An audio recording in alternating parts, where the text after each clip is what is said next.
Up to grade 3, I think I was with the Ukrainian sisters, and then afterwards I was with the RC.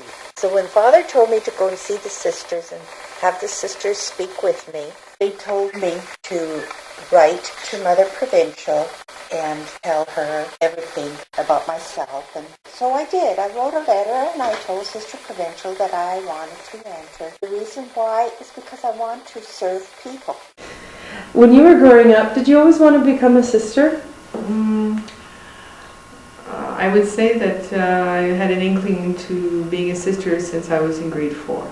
In the years prior to grade 4, we lived in a very small hamlet in Saskatchewan, and there was a group of parents in that small hamlet that were concerned about the religious education of their children, and most of us were Ukrainian Catholic. There were a few Orthodox, but most of us were Ukrainian Catholic, with one Irish family.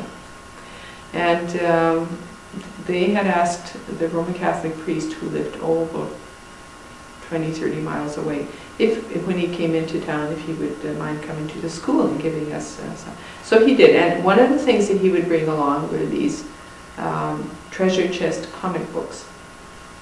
And I think the parents paid for a subscription for these treasure chests, and I used to just pore over them.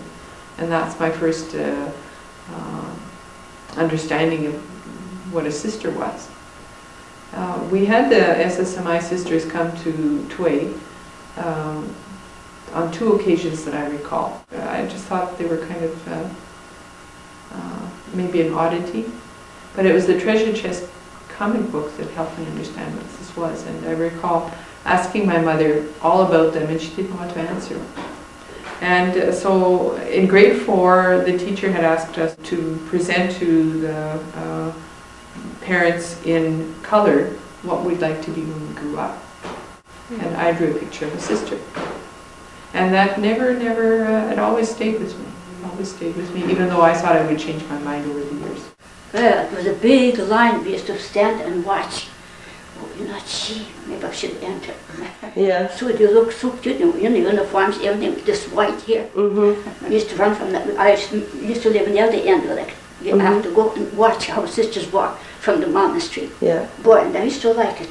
Maybe you know, it was getting in me. Yeah, yeah. And I entered it.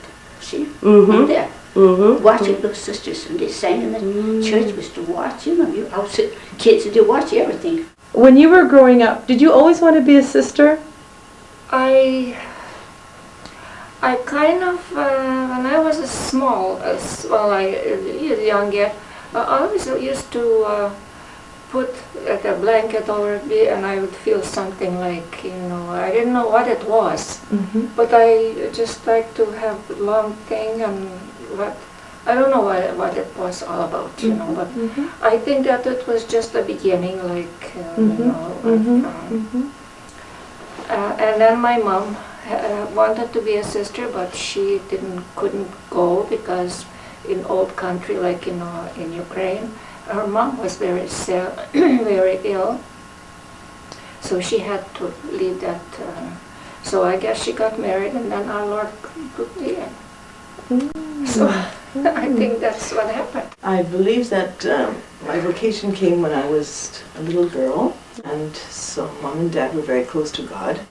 So when, especially in Maine, my mother used to put up the icon of Our Lady of Perpetual Help, and I used to run and pick up the dandelions, and we used to put it beside the Blessed Mother.